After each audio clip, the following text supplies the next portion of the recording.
साथियों नमस्कार, मैं हरिश्चंद्र बर्णवाल एचबी शॉर्ट्स में आप सभी का स्वागत करता हूं। दोस्तों, लगता है केरल को लेकर के भाई बहन राहुल गांधी और प्रियंका वाड्रा में जंग छिड़ गई है। अब ये खबर क्यों महत्वपूर्ण है दोस्तों, आपको मैं एक ट्वीट के जरिए बताना चाहता हूं। केरल में कांग्रेस की एक प्रवक्ता है, राष्ट्रीय प्रवक्ता, नाम है डॉक्टर शमा मोहम्मद। इनका ट्वीट ध्यान से देखिए, पहले समझ लीजिए ये है कौन।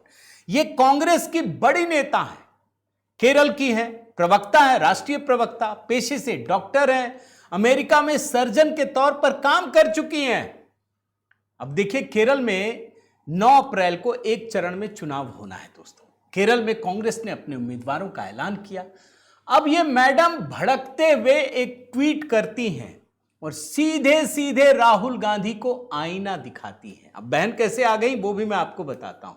देखिए क्या लिखा है, denied but not defeated, I respectfully urge my leader Rahul Gandhi ji who I adore, respect and admire to help the Congresswoman of Kerala out of the 92 tickets। अब देखिए, मैं हिंदी में पढ़ता हूं कि हमें नकारा गया लेकिन हम हारे नहीं हैं। ये बताती हैं कि केरल में कांग्रेस ने 92 टिकटों का ऐलान किया, सिर्फ 9 महिलाओं को दिया गया, सिर्फ 9। सोचिए, 92 में सिर्फ 9 महिलाएं। 33% की बात करते हैं ये लोग। क्यों प्रियंका वाड्रा आती है, मैं अभी दिखाऊंगा। ये बताती हैं कि 2024 के लोकसभा चुनाव में भी 16 टिकटों में सिर्फ एक महिला को मौका मिला। अब महिलाओं को मौका ही नहीं मिल रहा। आप जानते हैं सारे लोग कांग्रेस छोड़ छोड़कर क्यों भागते, कई सारे हैं नाम दोस्तों। आप जानते हैं प्रियंका चतुर्वेदी से लेकर के राधिका खेड़ा तक कांग्रेस क्यों छोड़ा है, क्या आरोप लगाए हैं। अब ये सवाल है कि ये किसके इशारे पर कह रहे हैं।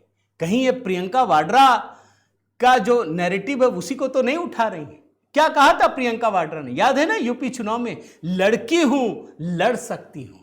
ये लड़ रही है। केरल से प्रियंका वाड्रा ही सांसद हैं, राहुल गांधी छोड़ के भाग गए।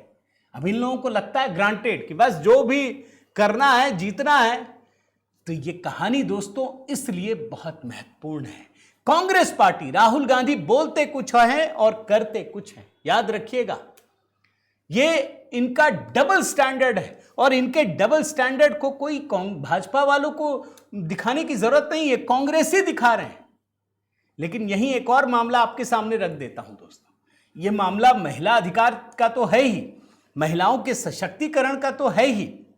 एक आपको याद दिलाता हूं पवन खेड़ा का ट्वीट 2022 का। जब टिकट नहीं मिला ना, तो ये लिखे थे, शायद मेरी तपस्या में कुछ कमी रह गई, संसद भेजा नहीं गया। तो लग रहा है मैडम की भी तपस्या में कुछ कमी तो नहीं रह गई। लोग उठा रहे हैं सवाल। तो ये मामला 2 तरीके से है। अब ये कहें कैसे कि हमको मिला नहीं मिला, तो कहने का तरीका बदल लिया। लेकिन हकीकत यह है दोस्तों कि कांग्रेस को खत्म करने के लिए किसी बाहरी की जरूरत नहीं है, खुद कांग्रेस ही काफी है, कांग्रेस के लोग ही काफी है। आप असम से लेकर केरल तक और जहां भी चुनाव हो रहे हैं, आप देख लीजिए हालात कैसे हैं। कांग्रेस के लोग इस चुनाव के वक्त छोड़ छोड़ के भागे जा रहे हैं। लेकिन मैं मानता हूं दोस्तों, इस लड़ाई में एक तरफ राहुल गांधी है और दूसरी तरफ प्रियंका वाड्रा है। लड़की हूं, लड़ सकती हूं, तो लड़ने दीजिए ना, टिकट क्यों नहीं दे रही है। और इसीलिए ये खबर बहुत महत्वपूर्ण है दोस्तों। उम्मीद करता हूं वीडियो आपको पसंद आया होगा। जरूर कमेंट कीजिएगा दोस्तों, अधिक से अधिक लोगों तक साझा कीजिएगा, इसलिए ताकि एचबी शॉर्ट्स भी लोगों तक पहुंच सके, आपका स्नेह और आशीर्वाद यहां भी मिल सके। बहुत बहुत धन्यवाद। जय सिया राम।